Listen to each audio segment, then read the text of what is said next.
या अगोदरच्या व्हिडिओमध्ये आपण विभाजक, विभाज्य आणि विभाज्य या विषयीची माहिती पाहिलेली आहे. आजच्या व्हिडिओमध्ये पहिलं उदाहरण काय असणार आहे हे आपण या ठिकाणी पाहूयात. तर बघा, या ठिकाणी 7च्या पहिल्या 4 गुणितांची बेरीज किती, अशा प्रकारचा प्रश्न विचारलेला आहे. या ठिकाणी गुणित हा शब्द आपल्याला नवीन आलेला आहे, कारण याच्या अगोदर आपण विभाजक आणि विभाज्य हे 2 शब्द ऐकलेले आहेत. मात्र गुणित हा आज पहिल्यांदा शब्द ऐकलेला आहे. आणि बऱ्याच वेळेला मुलांचं काय होतं की शब्द माहित नसल्यामुळे त्याचं उदाहरण हे या ठिकाणी चुकतं. बघा, मग 7च्या पहिल्या 4 गुणितांची बेरीज किती. आता गुणित म्हणजे काय रे, आपण बघा याच्या अगोदर विभाजक, विभाजक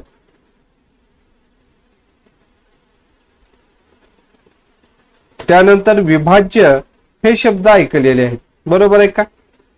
हे शब्द आपण या अगोदर ऐकलेले आहेत. आता गुणित म्हणजे काय, तर गुणित म्हणजे सुद्धा बघा विभाज्य, यालाच आपण गुणित म्हणतो. तर विभाजक याला आपण गुणक म्हणतो. याला काय म्हणतो, याला आपण गुणक म्हणत असतो.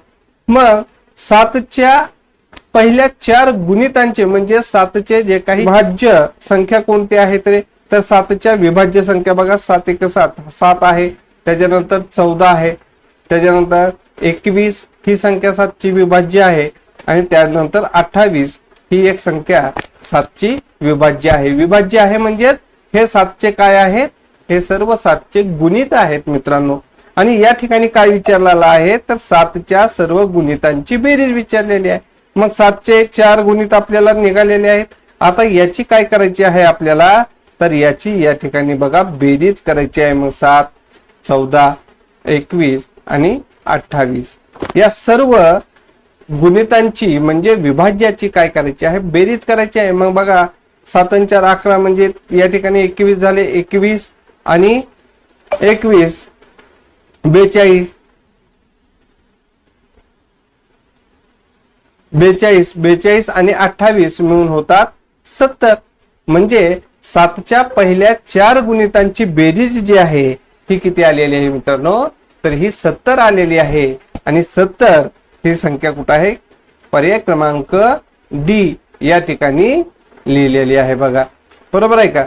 मग आता एक लक्षात घ्या, गुणित म्हणजे काय, तर गुणित म्हणजे विभाज्य आणि गुणक म्हणजे काय, तर विभाजक. ठीक आहे, हे समजलं. याच्यानंतर पुढचं एक उदाहरण पाहूयात मित्रांनो. बघा काय आहे, तर बघा 24 या संख्येचे अवयव किती ते काढा. काय म्हटलेलं आहे, तर 24 या संख्येचे जे अवयव आहेत हे अवयव किती आहेत ते आपल्याला या ठिकाणी सांगायचं आहे. मग आता बघा 24 ही संख्या, 24 संख्येचे अवयव याचाच अर्थ काय रे, तर 24चे अवयव किंवा आपण त्यालाच विभाजक असं सुद्धा म्हणू शकतो. बघा काय म्हणू शकतो, विभाजक असं सुद्धा म्हणू शकतो. मग 24 याचे विभाजक काढायचे आहेत किंवा 24 याचे अवयव काढायचे आहेत. मग 24चे अवयव काय होतात, तर बघा 24, आता 24ला कशा कशाने भाग जातो, 1 ने जातो, त्यानंतर 2 ने जातो, त्यानंतर 3 ने जातो, त्यानंतर 4 ने जातो, त्यानंतर 6 ने जातो, बघा 8 ने जातो, 12 2 24 आणि 24 1 24. ठीक आहे, आता हे सर्व अवयव या ठिकाणी आपण काय केलेले आहेत, काढलेले आहेत. मग हे सर्व अवयव जर आपण मोजले तर हे किती होतात मित्रांनो, बघा 1 2 3 4 5 6 7 आणि 8. हे किती अवयव झाले, हे एकूण 8 अवयव झालेले आहेत. म्हणून ह्या प्रश्नाचं जे उत्तर आहे हे अवयव विचारलेलं आहे. अवयव म्हणजेच विभाजक. मग 24चे विभाजक किती आहेत, 8 आहेत. आणि हा पर्याय क्रमांक बी हे उत्तर या ठिकाणी बरोबर आहे. आता याच्यानंतर तुम्हाला आता विचारलं समजा 12चे अवयव सांगा. मग अवयव म्हणजे काय रे, अवयव म्हणजे विभाजक. मग 12चे विभाजक कोणकोणते आहेत बघा, या ठिकाणी 1 आहे, त्यानंतर बघा 2 ने भाग जातो, त्याच्यानंतर 3 ने भाग जातो, त्याच्यानंतर 4 ने भाग जातो, त्यानंतर 6 ने भाग जातो, त्यानंतर 12 ने भाग जातो. किती विभाजक किंवा किती अवयव झाले बघा, 1 2 3 4 5 6 6 अवयव झाले मित्रांनो, आहे की नाही. तर अशा प्रकारे ही उदाहरणं सोडवायची आहेत. याच्या पुढचं एक उदाहरण आपण पाहूयात. आता या ठिकाणी काय दिलेलं आहे, 3 या संख्येचे पुढील 5 गुणित कोणती. 5 गुणित म्हटलेले आहेत. आता 3 याच्या अगोदरच आपण गुणित यावरती उदाहरण बघितलेलं आहे. मग गुणित म्हणजे काय, विभाज्य. मग 3चे विभाज्य कोणकोणते आहेत, तर बघा 3चे विभाज्य कोणकोणते. आता विभाज्य म्हणजे काय असतं किंवा गुणित म्हणजे काय असतं बघा, विभाज्य किंवा गुणित. गुणित म्हणजे त्या संख्येची पट. आता इथे 3 आहे, मग 3ची पट, 3ची पट किंवा 3 या संख्येचे पटीतील पुढील जी संख्या आहे त्याला त्या संख्येचे काय म्हणायचं, गुणित म्हणायचं. किंवा 3च्या पाड्यात येणाऱ्या पुढच्या ज्या संख्या आहेत त्यांना आपण 3चे गुणित म्हणूयात.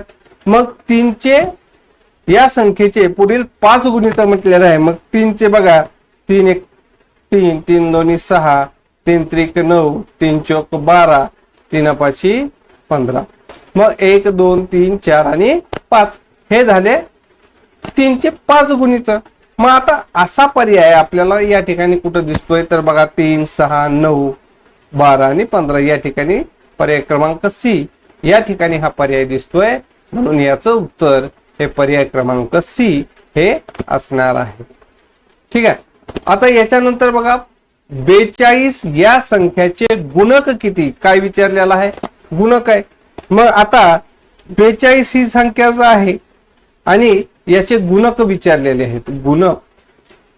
आता आपण एवढ्या वेळेस गुणिताचे उदाहरण सोडवलीत. आता गुणक म्हणजे काय रे, गुणक म्हणजे यालाच विभाजक आपण म्हणू शकतो, विभाजक. किंवा यालाच आपण अवयव सुद्धा म्हणू शकतो, बरोबर का. मग आता बघा 42 या संख्येचे अवयव किंवा 42 या संख्येचे गुणक काय आहेत, तर 42 ला पहिल्यांदा कशाने भाग जातो मित्रांनो, 1 ने जातो. त्यानंतर बघा दुसरं कोणकोणत्या संख्येने भाग जातो, चला सांगा बरं.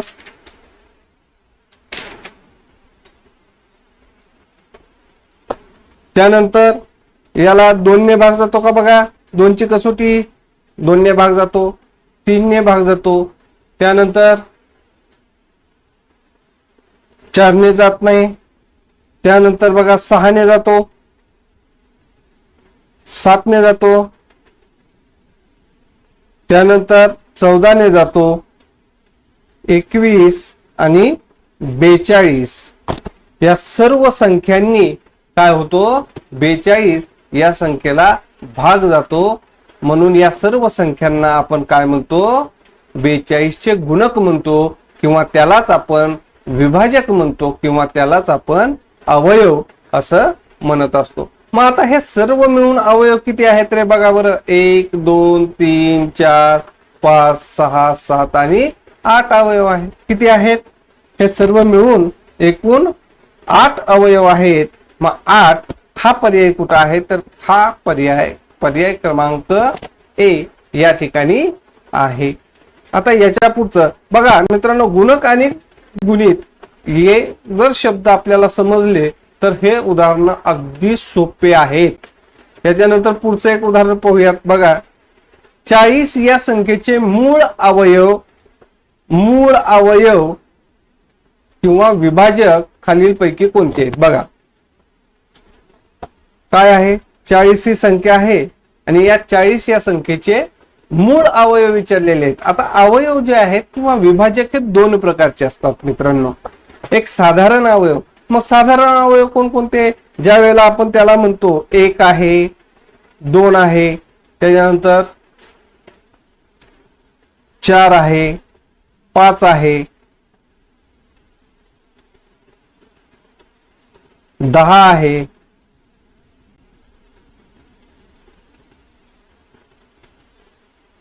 20 20 आहे आणि 40. हे 40 या संख्येचे साधारण अवयव झाले. आता या ठिकाणी बघा मित्रांनो, हे 40 आहे आणि 40 या संख्येचे आपल्याला मूळ अवयव पाडायचे. मूळ अवयव म्हणजे काय रे?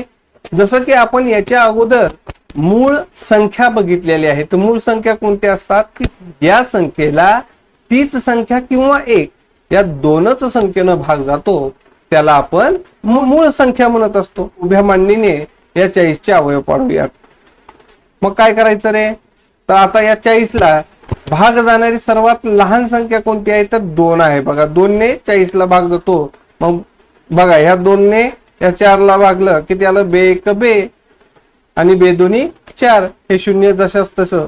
त्यानंतर परत 2 ने भाग जातो, बे 1 बे. परत या 10ला परत 2 ने भाग जातो, बे 5 10. आणि परत या 5ला 5 ने भाग जातो, खाली उरला 1. तर हे मूळ अवयव जे आहेत ते अशा प्रकारे उभ्या मांडणीने आपण काढू शकतो. मग या ठिकाणी बघा हे जे मूळ अवयव आहेत हे काय आहे? हे अवयव गुणाकाराच्या रूपामध्ये लिहून घेऊयात. जसं 2 गुणिले 2 गुणिले 2 आणि गुणिले 5.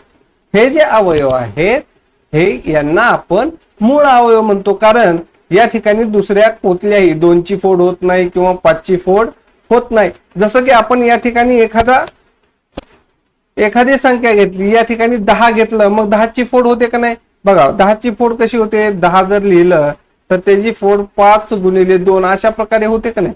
मग यामध्ये 2ची फोड होते का? होत नाही. किंवा 5ची फोड होते का? होत नाही. मग त्याला आपण काय म्हणतो? मूळ अवयव म्हणतो, कारण याला 1 ने किंवा 2 ने या दोनच संख्येनं भाग जात असतो. मग या ठिकाणी बघा 2 गुणिले 2 गुणिले 2 गुणिले 5 किंवा 2 2 2 5 या संख्या कुठं आहेत? तर या संख्या बघा 2 2 2 आणि 5 या पर्याय क्रमांक सी या ठिकाणी आहेत. म्हणून या प्रश्नाचं उत्तर काय असणार आहे? 2 गुणिले 2 गुणिले 2 गुणिले 5 म्हणजेच 2 2 2 5 पर्याय क्रमांक सी हे याचं उत्तर असणार आहे मित्रांनो. ठीक आहे. आता कोणत्याही संख्येचे अवयव पाडत असताना आपण आडव्या किंवा उभ्या पद्धतीचा वापर या ठिकाणी करू शकतो. चला याच्यानंतर अवयव कशा प्रकारे पाडायचं याची उदाहरणं हे सुद्धा आपण घेणार आहोत. याच्या पुढील उदाहरण काय आहे ते आपण या ठिकाणी घेऊयात. चला पुढचं उदाहरण काय आहे बघा. 7 व 2 यांची गुणिते असलेल्या पहिल्या 100 नैसर्गिक संख्यांची संख्या किती आहे? अशा प्रकारचा प्रश्न विचारलेला आहे. 7 आणि 2 ची गुणिते याचाच अर्थ 7 व 2 काय? 7 व 2 या संख्यांनी विभाज्य असणाऱ्या संख्या. विभाज्य असणाऱ्या संख्या. विभाज्य असलेल्या संख्या. बरोबर. आणि कितीपर्यंत काढायच्या? 100 पर्यंतच्या संख्या या आपल्याला काय करायच्या आहेत? या ठिकाणी काढायच्या आहेत. मग आता एक सोपी ट्रिक सांगतो मित्रांनो. 7च्या संख्या काढायच्या, 2च्या संख्या काढायच्या, 100 पर्यंत त्याला परत भागत बसायचं. एवढा कुठाना करत बसायची गरज नाही. मग काय करायचं? सगळ्यात अगोदर बघा या ठिकाणी 7 घ्यायचं आणि 2 घ्यायचं आणि या दोन्हीचा काय करायचा? गुणाकार करायचा. बघा 7 दोन्ही किती आलं मित्रांनो? या ठिकाणी 14 आलं. मग आता 14ची गुणित काढायची. मग 14ची गुणित कुठपर्यंत काढायची रे? तर 100 संख्या जेवढ्या आहेत, 100 संख्या 1 ते 100 पर्यंतच्या तिथपर्यंतच काढायची. 100च्या पुढे जर जात असेल तर त्या ठिकाणी आपल्याला काय करायचं? स्टॉप करायचं आहे, तिथे थांबायचं आहे. मग बघा या ठिकाणी 14 1 14, 14 2 28, 14 3 42, 14 4 56, 14 5 70, 64 84, 14 7 98 आणि 14 8 112. आता या ठिकाणी 112 गेलं म्हणजे पुढे गेले, 100च्या पुढे गेलं, इथं स्टॉप. हा अंक घ्यायचा नाही. मग बघा आता किती अंक आलेले आहेत? 1 2 3 4 5 6 आणि 7 अंक आलेले आहेत. म्हणजे या 7 संख्याला किती संख्या आलेल्या आहेत, तर या सर्व मिळून या 7 संख्या आलेल्या आहेत. आणि म्हणून या 7 संख्या ज्या आहेत या काय आहेत, 7 व 2 या 2 संख्यांची काय आहेत, हे गुणित असणार आहेत. म्हणून याचं जे उत्तर आहे हे पर्याय क्रमांक किती असणार आहे, ए हे याचं उत्तर असणार आहे मित्रांनो. याच्यानंतर पुढचं उदाहरण पहा. 36 ही संख्या 2 पूर्ण संख्यांच्या गुणाकाराच्या रूपात किती वेळा मांडता येईल. बघा, 36 ही संख्या 2 पूर्ण संख्या आपल्याला माहित आहे, आपण बघितलेलं आहे की 0 1 2 3 पासून अनंत संख्या या सर्व संख्याला आपण काय म्हणतो, पूर्ण संख्या म्हणतो. मग 36 ही संख्या कशा प्रकारे लिहायची, तर 2 पूर्ण संख्येच्या गुणाकाराच्या रूपामध्ये 36 ही संख्या आपल्याला लिहायची आहे. आणि ती किती वेळा लिहिता येईल हे आपल्याला या ठिकाणी बघायचं. मग 36 बघा, पहिल्यांदा 1 गुणिले 36 ही 2 पूर्ण संख्या झाली. 1 ही पूर्ण संख्या झाली आणि 36 ही पूर्ण संख्या झाली. मग ही एक जोडी झाली, बरोबर आहे की नाही. ही एक वेळा लिहिलं. त्याच्यानंतर बघा दुसरं, आता 36 ला 6 आहे म्हणजे 2 न भाग जातो. मग बघा 2 केलं, बे 1 बे, बे 8 16 म्हणजे 18 दोन्ही 36 अशा प्रकारे लिहू शकतो. त्यानंतर बघा 3 आहे, 3 गुणिले 3 1 3 आणि 3 दोन्ही 6 म्हणजे 12 त्रिक 36 अशा प्रकारे अजून लिहू शकतो. त्याच्यानंतर बघा 36 ला 4 ने भाग जातो का, जातो. 4 9 36 मग या ठिकाणी 4 गुणिले 9 अशा प्रकारे सुद्धा आपल्याला लिहिता येईल. त्यानंतर आता 6 गुणिले 6 अशा प्रकारे लिहिता येईल. याच्या व्यतिरिक्त दुसरं 2 पूर्ण संख्या घेऊन 36 हा गुणाकार या ठिकाणी येणार नाही. मग असं 2 पूर्ण संख्येचा गुणाकार म्हणजे ह्या जोड्या किती झाल्या बघा, ही एक जोडी झाली, त्यानंतर ही दुसरी जोडी झाली, ही तिसरी झाली, ही चौथी झाली आणि ही 5वी जोडी झाली. म्हणजे एकूण किती जोड्या झाल्या, तर या 5 जोड्या होतात मित्रांनो. पूर्ण संख्याचा गुणाकाराच्या रूपात किती वेळा मांडता येतात, तर 5 वेळा मांडता येतात. म्हणून याचं उत्तर हे पर्याय क्रमांक ए हे असणार आहे. बघा 412 या संख्येचा सर्वात लहान अवयव विभाजक विचारलेला आहे. मग या ठिकाणी एक लक्षात घ्या मित्रांनो, ज्या वेळेला आपण एखाद्या संख्येचे विभाजक पाडत असतो त्यावेळेला त्या संख्येचा, कोणत्याही संख्येचा सर्वात लहान जो विभाजक आहे, विभाजक तो काय असतो, तो असतो 1. आणि सर्वात मोठा जो विभाजक आहे, सर्वात मोठा जो विभाजक आहे तो तीच संख्या असते, तो तीच संख्या असते. तीच संख्या याचा अर्थ या ठिकाणी 412 जर असेल तर त्याचा सर्वात मोठा विभाजक हा 412च असणार आहे. मग या ठिकाणी काय विचारलेलं आहे, लहान अवयव किंवा लहान विभाजक विचारलेला आहे. मग लहान विभाजक काय असतो, कोणत्याही संख्येचा जो लहान विभाजक हा जो असतो तो 1 असतो. म्हणून या प्रश्नाचं उत्तर हे पर्याय क्रमांक सी 1 हे असणार.